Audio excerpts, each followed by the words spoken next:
Hello everyone, welcome to the second part of the 4.02 video. And we were in the midst of the reading, so we shall continue on. Let's read this little bit about the grand jury before we continue on about the Cold War. The grand jury. In the American legal system, a grand jury determines whether there is enough evidence against an accused person for the case to go to trial. In a grand jury session, the prosecuting attorney presents the evidence to a panel of ordinary citizens who make up the jury. If the jury believes there is probable cause based on available evidence and witness testimony, then the jury issues an indictment, which formally accuses the person of committing a crime, and then the case moves on to trial.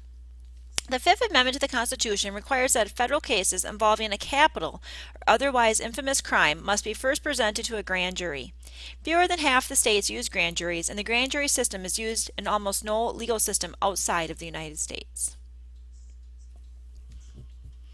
The Rosenbergs. At the beginning of 1950, Americans, still reeling from the news that Russia possessed the atomic bomb, learned that a British scientist named Klaus Fuchs had confessed to passing nuclear secrets to the Soviets. Coming on the heels of his conviction, this revelation fueled growing fears that the West was being betrayed from within. Acting on information from the Fuchs, the FBI discovered evidence of a nuclear spy ring in the United States. They arrested several of its alleged members, including an engineer named Julius Rosenberg and his wife Ethel.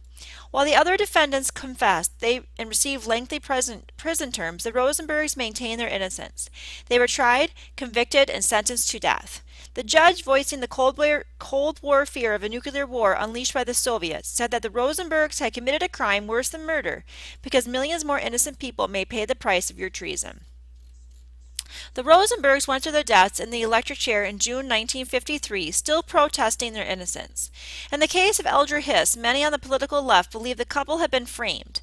Research over the years has convinced most historians that Julius was guilty as charged, though Ethel may have been innocent. Nevertheless, no one in the United States had ever before been executed for espionage committed in peacetime. The harshness of the penalty suggested the depth of fear and insecurity bred by the Cold War. And there's a picture of the Rosenbergs.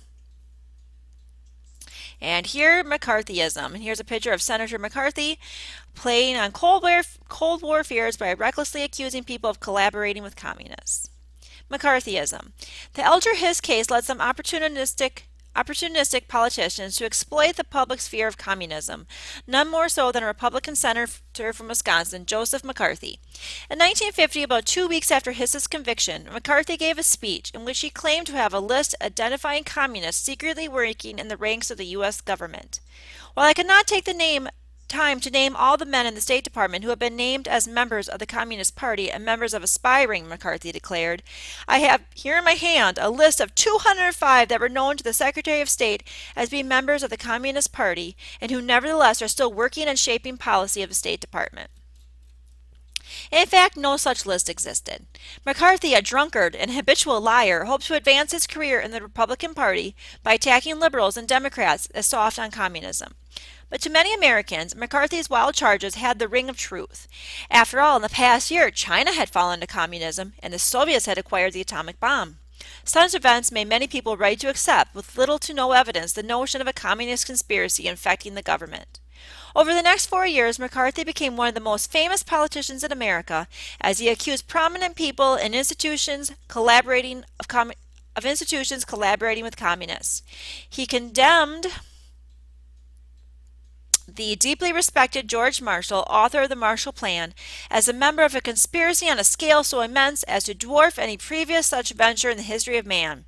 He described the administrations of Roosevelt and Truman as 20 years of treason. As a result of bullying investigations by McCarthy's congressional subcommittee, many federal employees resigned or lost their jobs. At the height of what came to be called McCarthyism, other politicians took advantage of the anger and anxiety unleashed by the demagogic senator. Prominent Republicans such as Ohio Senator Robert Taft encouraged McCarthy's campaign of character assassination as a way of embarrassing and undermining the Democratic administration. Republican candidates for Congress routinely accused their Democratic opponents of being soft on communism. As McCarthy charges grew more reckless, even members of his own party started to distance themselves from him. In 1954, after McCarthy launched an attack on alleged communist infiltration of the United States Army, Congress held hearings to investigate the senator's conduct. These televised Army McCarthy hearings revealed the senator to the whole nation as a bully and a buffoon. The Senate censured him for conduct unbecoming a senator. With his influence at an end and his political career in ruins, McCarthy drank himself to death in a few years. His name, however, lives on, as the term McCarthyism has evolved beyond the specific meaning of rabid anti-communism to suggest any use of reckless allegations to smear political opponents. Anti-communism in politics and culture. Fear of communism was not limited to the right-wing political spectrum. In the late 1940s and early 50s, anti-communism dominated political and social thought among various groups. Liberals and moderates were increasingly appalled at the brutality of Stalinist totalitarianism. Many labor leaders and liberal politicians and intellectuals supported the American position in the Cold War because, recalling Hitler, they came to see the dictatorships of Stalin, Mao, and others as part of an evil and dangerous strain on international affairs. Americans of Eastern European background responded sympathetically to McCarthyite claims that American government had sold out their compatriots behind the Iron Curtain. The Catholic Church, a friend of many traditionally democratic groups, condemned the atheist Soviet regime for its violent suppression of Catholicism throughout Eastern Europe. Even labor unions and civil rights groups purged their ranks of current or former communists out of outrage at Stalin's tyranny or fear of being labeled as communist sympathizers. Fear of communism made many Americans willing to compromise civil liberties. In 1947, 61% of Americans told pollsters they favored banning the Communist Party. The next year, a major teachers' union voted against allowing communists to teach in public schools. More than 24 faculty members at the University of California were fired for refusing to take an anti-communist oath. Responding to the idea that such purges amounted to a witch hunt, the president of Yale University commented, "There will be no witch hunt at Yale because there will be no witches. We do not intend to hire communists." America was in the grip of another Red Scare comparable to the anti-communist campaign of 1919 to 1920. An eager participant in that earlier Red Scare, a young Justice Department official named J. Edgar Hoover, had gone on to head the Federal Bureau of Investigation. Now, the fiercely anti-communist Hoover used FBI agents to set up a vast network of informers around the country. He kept secret files on tens of thousands of Americans, some of which he passed to Joseph McCarthy. Even President Truman, who supported the prosecution of leading communists, worried that Hoover's FBI was becoming a Gestapo, a secret police. The anti-communist crusade had a broad effect on American culture. High school history textbooks were revised to reflect only the most positive aspects of the American past. Hollywood turned out anti-communist movies with uninspired titles like Red Menace and I Was a Communist for the FBI. And here's a poster for I Was a Communist for the FBI movie. And let's flip back to read the excerpt here about Stalin's legacy.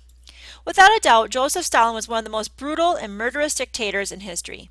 During his reign of terror, which lasted from 1929 to 1953, he ordered millions of his countrymen to be killed or sent to labor camps. He deliberately starved millions more.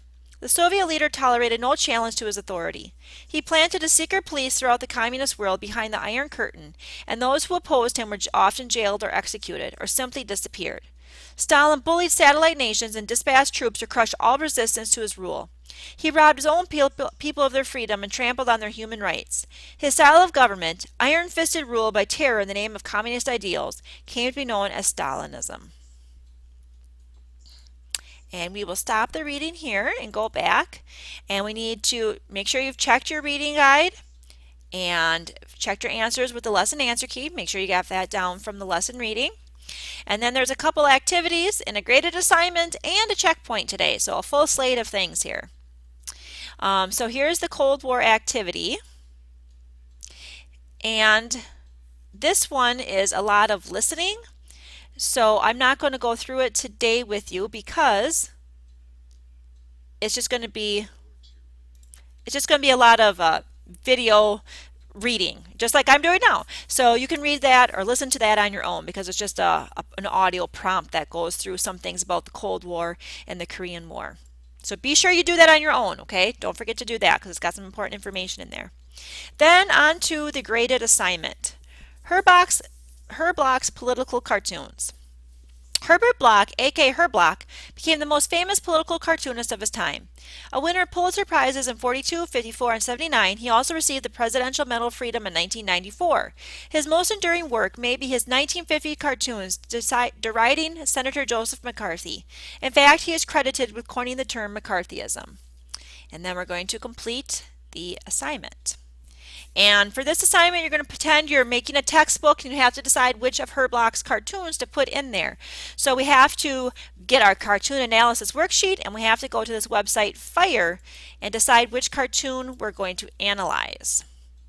So here's the website FIRE where they have several of his McCarthyist cartoons on here.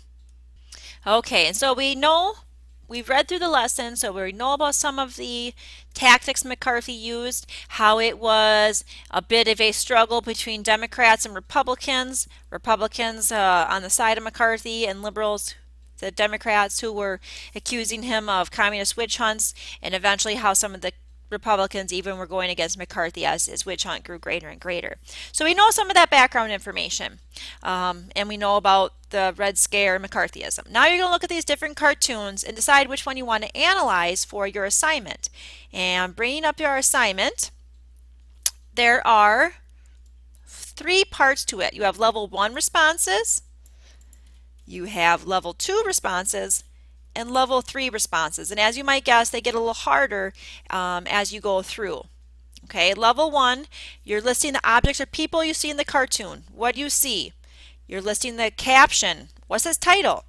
3 words or phrases used by the cartoonist or any numbers or important dates. So let's say we're going to pick this first cartoon, because I kind of like this first one anyway. In the aftermath of World War II, Americans reacted with dismay as relations between the United States and the Soviet Union deteriorated. The Russians imposed communist control over much of Eastern Europe, and China was on the verge of going communist. People worried that communists might try to subvert schools, labor unions, and other institutions. Government agencies and private groups began to look for evidence of subversive activity. In this climate of fear and suspicion, the House Committee on Un-American Activities, HUAC, which Herb Bloch had opposed since its inception in the 30s, became active. And in 1950, a young senator from Wisconsin, Joseph McCarthy, seeking political gain, began a well-publicized campaign using smear tactics, bullying, and innuendo to identify and purge communists and fellow travelers in government. Herb Bloch recognized the danger to civil liberties posed by such activities and warned of them in his work. He coined the phrase McCarthyism in his cartoon for March 29, 1950, naming the era just weeks after Senator McCarthy's spectacular pronouncement that he had in his hand a list of communists in the State Department. His accusations became headline news, vaulting him into the national political spotlight. For years, McCarthy attacked communism, while in his cartoons, Herb Bloch relentlessly attacked his heavy-handed tactics. In June 1954, McCarthy was censured in December was condemned by the Senate. Okay, so let's look at the cartoon specifically here. By 1949, the Soviets had expanded their control to cover most of Eastern Europe, and it appeared that China would soon fall to communists as well. The fear-filled 40s and 50s were a dark period when the spread of communism abroad increased anxieties and frustration at home, Herb Bloch, and their zeal to stamp out all signs of subversion in the United States, professional and amateur anti-communists threatened to suppress American liberties as well. So let's click to enlarge this cartoon. And we see the Statue of Liberty's arm there and her torch representing freedom. And we see a man with a bucket of water, and the man is labeled Hysteria, and he's climbing the ladder and he's going to put out the fires of freedom. So now when we go back to our cartoon analysis worksheet, you're going to include the things you see on there, the words. It says 3 words, but we don't have 3 in our particular cartoon here. Level 2 responses, you're going to think about symbols. So for example, what does the torch symbolize? What is the bucket going to symbolize? What does the man with his pants labeled Hysteria symbolize? And what do you think they mean? Number 5 here, list adjectives that describe the emotions portrayed in the cartoon. Going back to the cartoon, scared, angry, sad, hysterical, panicked. Those are all adjectives you could use to describe. Don't use verbs like running or quickly, an adjective or an adverb. Use your adjectives there. And then going down to level 3 responses, describing the action.